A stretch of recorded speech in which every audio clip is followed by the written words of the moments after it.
Okay, this time we are the second time of about multiple degree of freedom model. And last time we explained of this kind of lot of mass and K system. We explained how you can build their metrics of stiffness metrics and mass metrics. And today we will give you more explanation and tell you how to do the analysis of this kind of model. And we already know that for this kind of model, if there's earthquake AG that acting on the basement of the building or the structure, they will move like this, and we can get their motion of equations or something like this. However, simple degree of freedom is very easy. We just care about one mass, will be fine. Okay. However, multiple degree of freedom is there are a lot of mass, there are a lot of degree of freedom. So which one we should focus on is really a problem. So we can maybe simplify the equation that using some assumptions. For example, we assume that the structure just move as a simple specific pattern, as the keeping all the mass moving together, the keeping their amplitude ratio, and however their movement are all like this, or all like this, or all like this. Each of them we can consider them as a special mode for them. So we can say that's first mode, second mode, third mode, like that. In each mode, they will always keep moving like this, or they keep moving like this, or they keep moving like this shape. However, their amplitude are changing instantly. Okay, so they are but different. We consider a different mode. So we can consider finally each mass or each degree of freedom just a combination of the movement of each mode. Which is this mode plus this mode or blah, blah. Finally, we can get the response of these points. So we just need to solve the response of each mode, then we can get the final response of the structure. This is a basic consideration for mode analysis. Though this time, we are not going to using mode analysis to solve the problem. We are using more directly time integration method. However, we just take some time to review this knowledge, so we can get some basic equations about the spectra of the mode of the model. Okay, so for pattern 1, we have all the mass that keeping the same ratio, P1, P2, P3. They can be 1, 2, 3. Okay, 1, 2, 3. So they're always keeping the same ratio with each other, but with using the same time-depending equation Ft. So they are always moving with this kind of mode, but with different amplitude only. Only the amplitude ratio are different, but they are fixed. The ratio of amplitudes, but they're following the same time history changing. For example, we can have a time-dependent equation as this. We know that use Euler's equation, that this is just the sine and cosine, right? And they're just moving like this and like this, however, following the same time history function. Okay, and if we write them together, we can get a vector of x like this, and we just pick up this vector as the pattern vector for P. So we can get pattern vector multiple Ft will be our response. Okay, for this pattern 1 or pattern 2, pattern 3. So in this case, displacement is x. We know structure displacement, and structure velocity is one-time differential calculation for x. So we can get I omega here, and with 2 times we can do minus omega square and p I omega t. So we get A. So use this equation, use this 3 equation. We put back our free vibration case here. So here is the omega square PEI omega t with the mass. Here's the mass. This is the k with the displacement directly.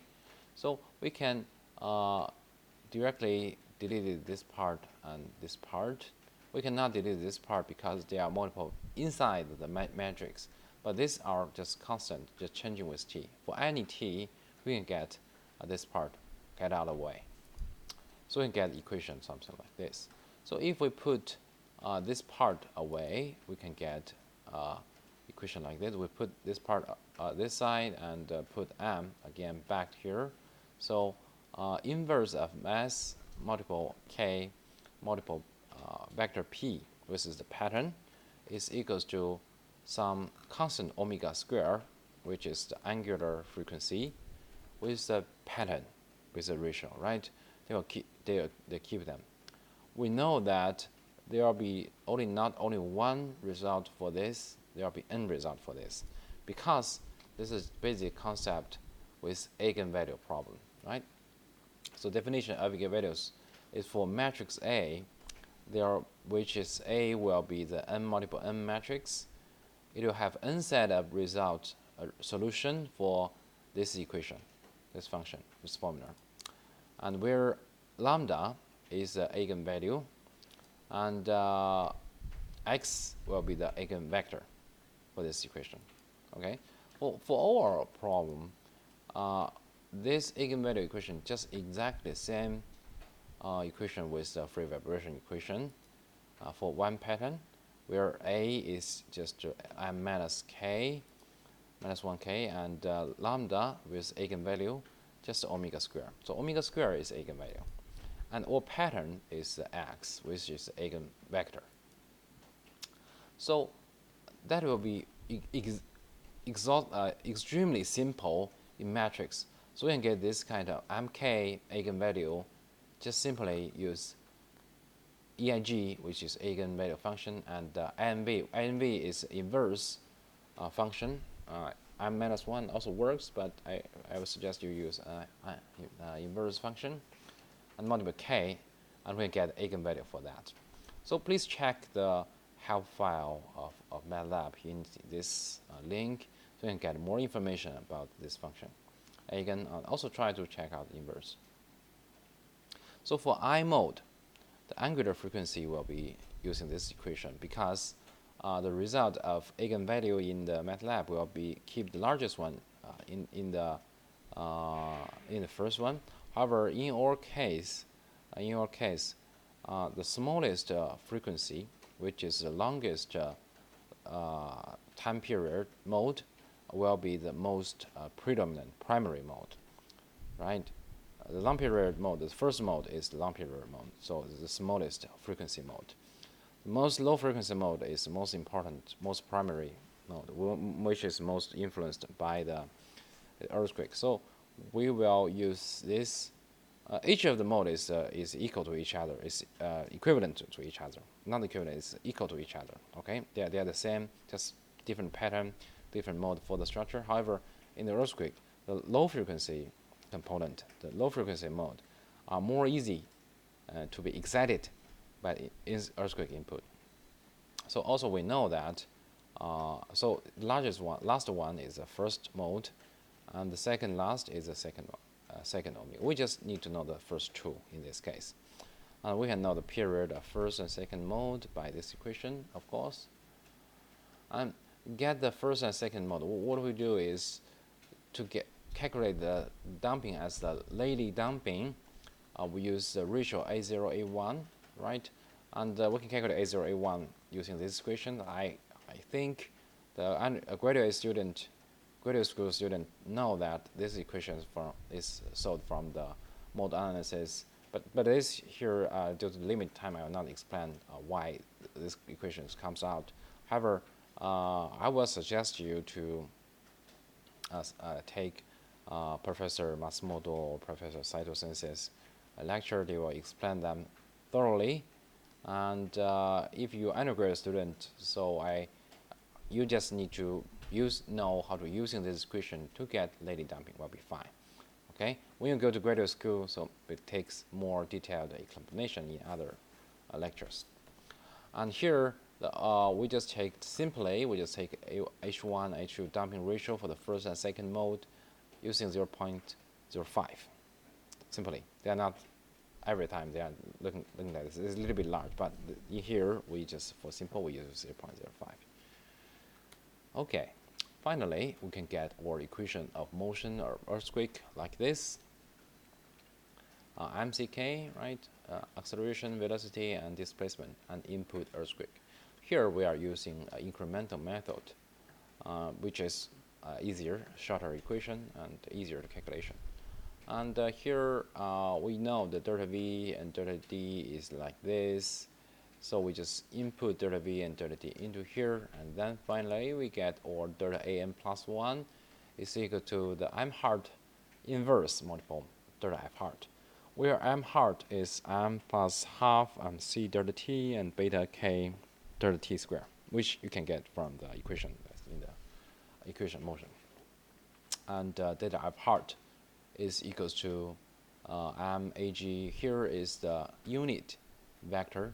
So 1, 2, 3, 3 components, all of them are 1, so that we can input earthquake acceleration to equally to each mass, acting to each mass. And AN, well, multiple with AA, where AA is also matrix. Remember, here C is metric, K is metric. This is a constant value, so they are matrix. And AA and multiple matrix multiple a vector will becomes a vector, of course, so that finally we can get a vector here. And also AV also is a matrix multiple vector or becomes a vector. Okay, so finally using this equation you can solve them by get A, V, and D like this. So don't get them wrong. And finally, there are some points in programming in Matlab. You can use your Newmark beta method or incremental method that you already get easily. However, using Matlab is need to, because using Matlab, all the good things for Matlab is that they're almost taking every variable as matrix. So to naturally think everything is matrix. So that's why they call Matlab. It's a matrix laboratory. And all the things is calculation of matrix. So it very easily change your almost all your function easily to multiple degree freedom.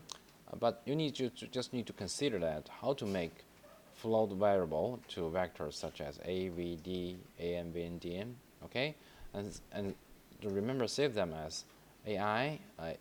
Here, sorry, this is small I, which one step of time, and save all A to O component up here like this, and also for AVD and or other DD or something. And also you need to prepare the matrix of MCK for each floor. Here this time we can just take every floor M as 1 and K as 100, just like this simply. 3 floors will be fine. As using inverse function to calculate hardware, expand that before. And so you need to solve eigenvalue problem. So get omega 1, omega 2, so you can get Rayleigh Damping C. So first get MK matrix and then get C matrix. For M hard minus, because you are needed every time, so just save them as a matrix F as M hard inverse, like this. So you don't need to calculate them many times in each step. So this is the point for programming of this time.